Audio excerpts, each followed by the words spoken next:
Today we're going to be talking about lesson planning. Lesson planning can be so stressful, and with reason, because you're teaching 6 to 7 different grade levels, you're planning an entire year curriculum. Most of the time you don't have a set curriculum as a music teacher, and you're kind of taking things here and there and building your own curriculum, and that can be super overwhelming. So today we are going to be talking about some tips to avoid burnout when it comes to lesson planning.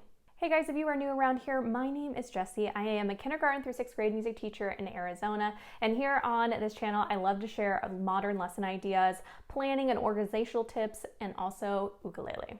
So let's first start talking about maybe some frustrations that you have felt, because I have definitely been there too. So the first thing is, lesson planning takes forever. I actually timed myself once and I made some really great lessons, and I felt like I was working as fast as I possibly could, but it took me about 3 to 4 hours to plan entire lessons for the next rotation. And that can be quite the hamster wheel that you are on when you have to, repeat that process every 3 days or every 5 days or 6 days. It can be really time consuming. Maybe you feel like you're reinventing the wheel all of the time. With every year, there's different circumstances. Maybe you have a kind of shiny object effect. You see something on Instagram and you really want to do it. Then you spend all your time trying to figure out how to do that lesson and acquiring all the materials for it.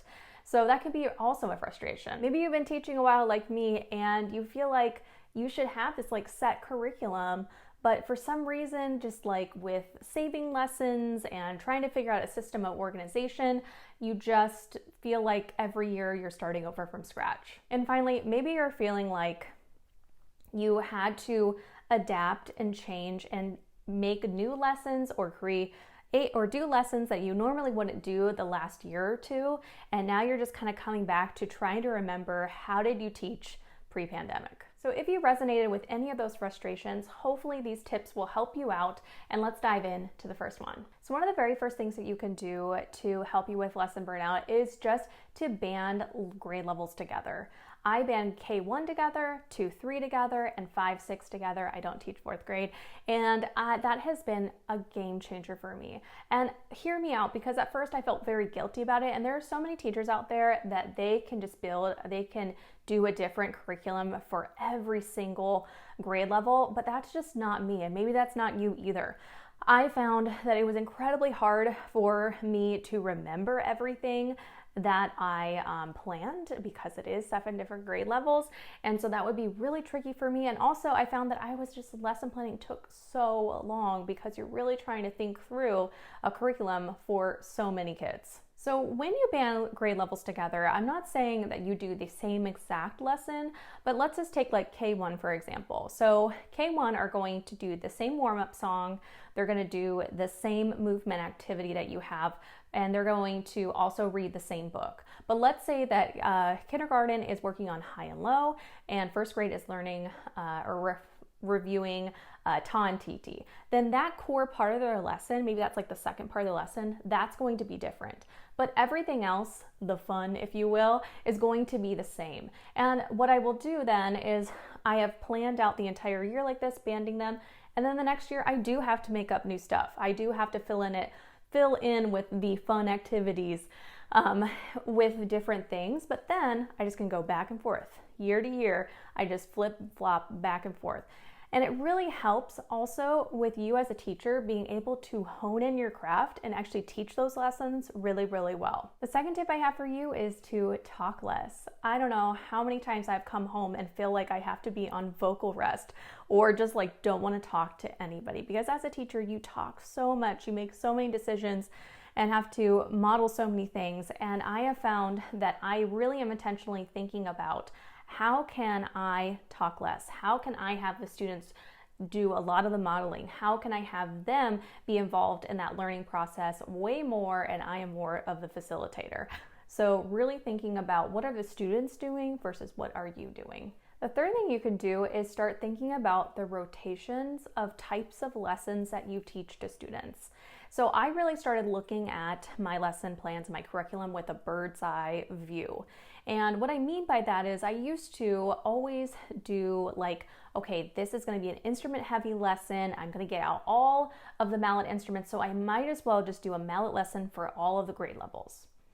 and it just did not work out. It exhausted me. It like sucked the energy from me because those are really involved lessons. And so the idea is they're already out, so I'll just like keep going.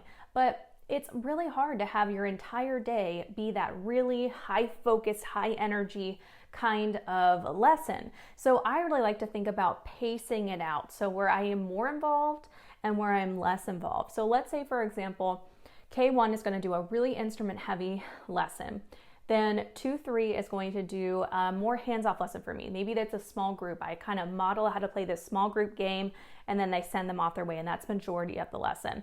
And then let's say 5th, 6th is going to do a project. And so there again, kind of we're coming together, talking about ideas, and then they're going off with their group and working on their group project. So I have a very K1, it's going to be very hands-on, especially with kindergarten, first grade, and instruments. So I'm going to really need to be involved.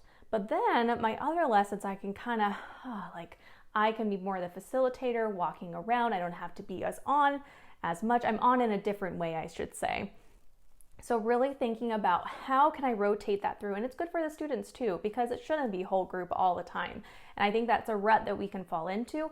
And again, leads to burnout because you have to constantly always be really on and doing everything for the students. So really thinking about how can you balance that where you are more involved and less involved, or whole group versus small group, and how can you rotate that through your lessons amongst the grade levels so that you have this really balanced curriculum for you and your students. Let's plan less with more intention.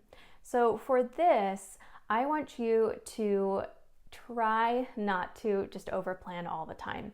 I feel like that's something that we've heard. I don't know. Let me know in the comments below if you have heard this from college of like this idea of like you got to have a lot of things up your sleeve, and like if you run out of time, like you really want to always overplan. And so I've always lived by that a lot, but I am always running out of time. And it just finally one day I was like, why am I always planning more than I need to? It takes more time on my part because I'm planning for something that is not going to happen. And sometimes I will go to the next lesson, and sometimes it just doesn't work and we just move on. So really planning for the amount that you have, the time that you have, and actually being like realistic about that time. You also have more time to like go into a topic in more depth rather than like as wide, if that makes sense. And so you're making sure that you are not feeling like you just have to hurry the kids and like drag them through the lesson really, really fast. And you have time for those modeling times where you need to talk more about like a classroom management piece and like the flow of going to it, and having time for more of those meaningful discussions. And so I think that really planning less is better in the long run. You also have time for the beginning. If you plan less, beginning and end, a little bit of passing time. Depends from scenario to scenario. If you have a passing time between classes, I don't. And so I've built my own, and I used to feel guilty about that again, because I'm like, I'm going to, cram everything in bell to bell, and it makes the students flustered, it makes you flustered, and a lot of times it leads to you not being on time. It's not that you have to be, a robot and be on time every single time, but it is important. I mean, it's the flow of the school.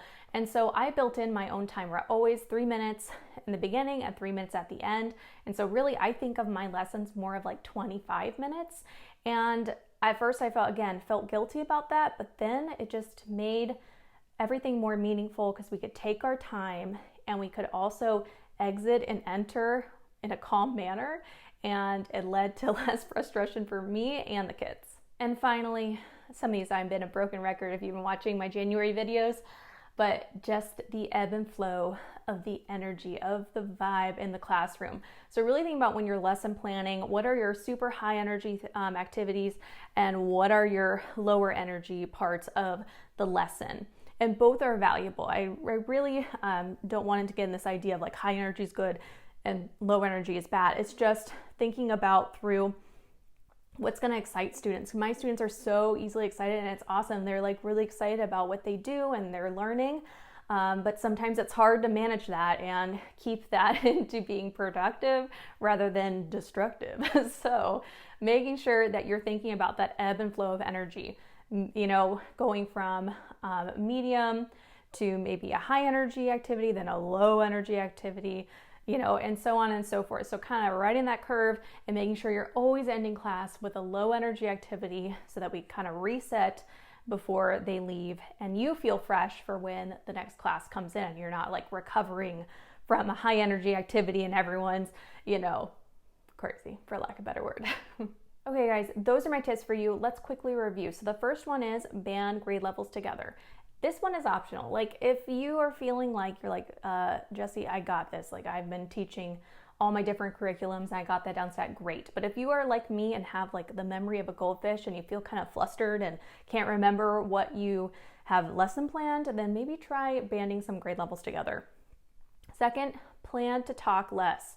So really think through thoughtfully, how are you going to get the students more in charge of their learning rather than you?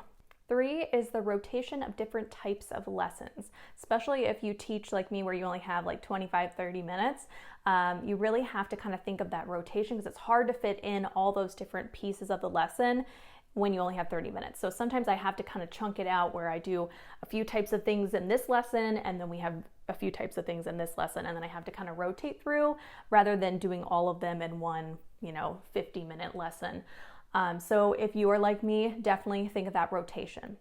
4, plan less with intention. Enough said. And 5, manage the energy. Think of that flow of your lesson and how you can kind of manage the fun. Keep it under control. Have some fun, but keep it under control. All right, guys, those are all the tips that I have for you. I hope that one of those helps you out or something stands out to you. I have done all of these things to help me with lesson planning. I'm feeling burnt out and feeling like I just have to create things all of the time.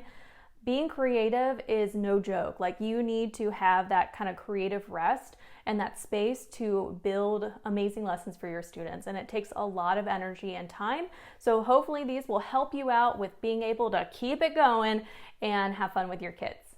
All right, guys, I'll see you in the next video. Bye.